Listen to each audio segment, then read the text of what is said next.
Blair, Peach, Rohit, Duggal, Stephen Lawrence,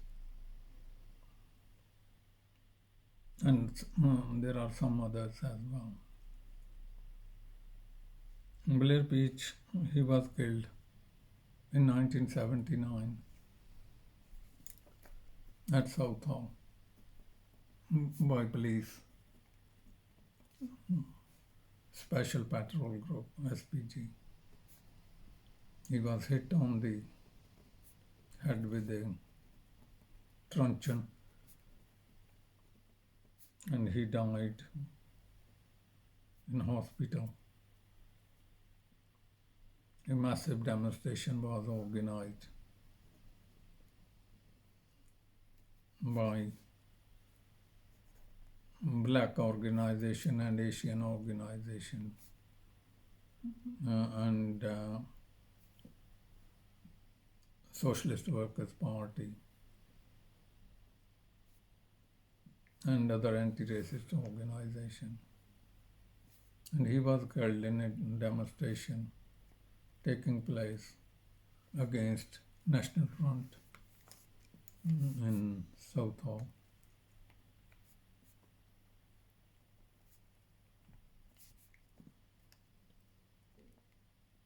After that demonstration, a committee was formed for getting the police convicted. Campaign continued for several years, but we didn't get policeman conviction. Those who were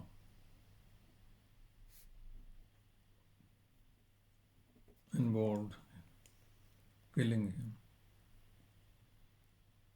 So the campaign for several years continued. Rohit Duggal, he was from East London.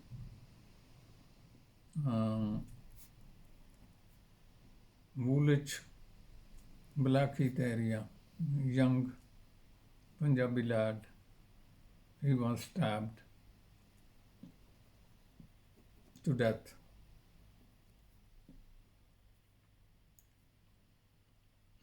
The march against his murder was only organized by Indian Work Association nationally, but the main organization work was done by Woolwich and Erith branch. We were able to get about 2,000 people on the march.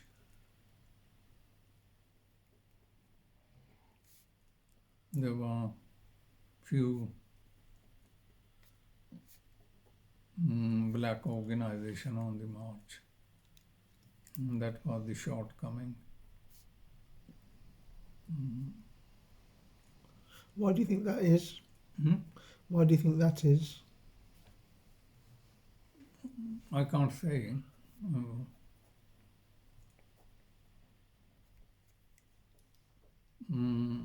The community, Asian community, did get involved, and IWA pursued with the police, but no one was convicted of Rohit Duggal's murder.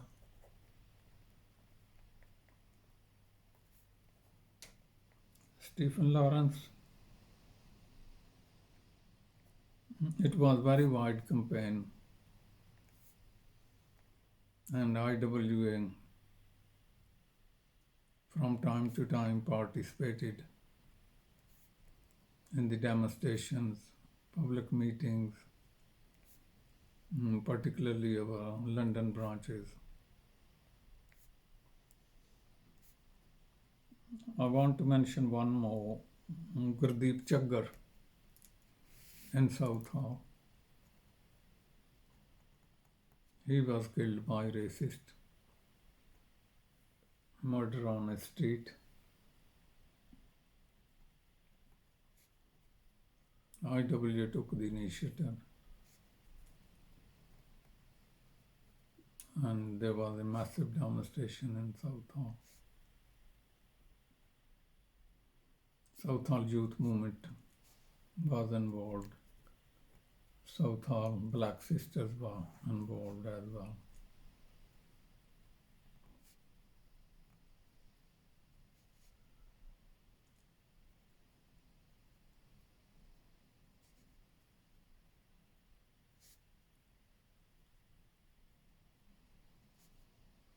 Some other black people murder took place, and IW was not on the forefront organizing it, but joining in the movement and demonstration.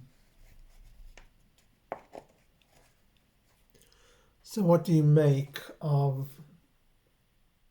the global response to George Floyd's murder?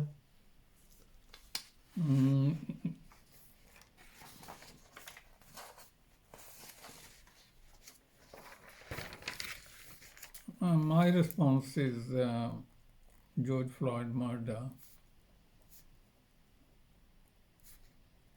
The black communities in the state, also in the European countries, the sort of the situation by the black communities took that enough is enough.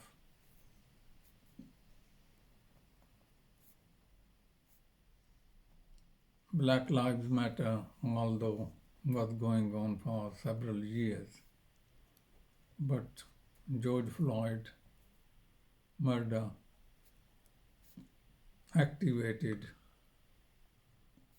Black Lives Matter, and it was under that banner the movement emerged not only in the States, in the United Kingdom, France, Germany, and many other countries, including Australia, and it became a worldwide.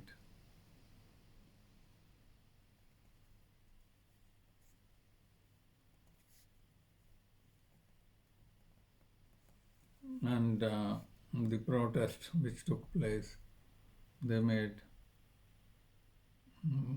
big impact. Not only the first generation people participated, but most of the participants looking on the telly, listening on the radio, were youngsters, youths.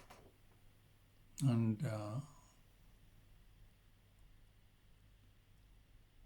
to me, it reflected that Jews had enough.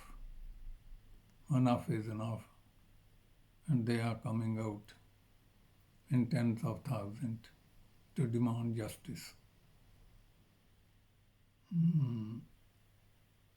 To some extent, it made impact.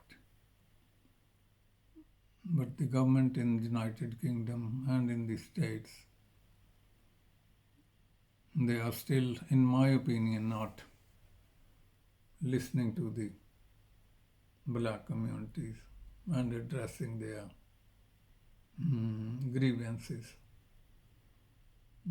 I believe what Johnson has started that inquiry, and there has been many inquiries before.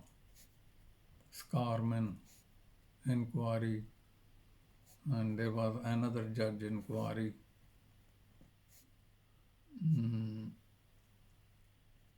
The real outcome doesn't happening.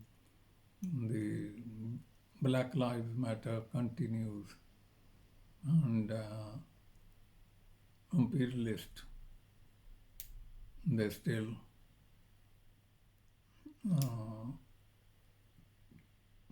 don't listening to the and they keep their divide and rule intact. So, what do you make of all the branding that's now used by the Football League and in sport in terms of Black Lives Matters, big corporations setting aside funds for equality activity, the Lloyds of London setting aside a fund to promote equality? It is all good. It is all good. But the pressure is not on the government, where, as David Lammy made the statement, that once again we are having another wishy-washy inquiry from Johnson government. What we need is justice for the black people. But all those that footballers, other sports personalities, putting their knee down, all good. And however, still have to do much more work. That's my opinion.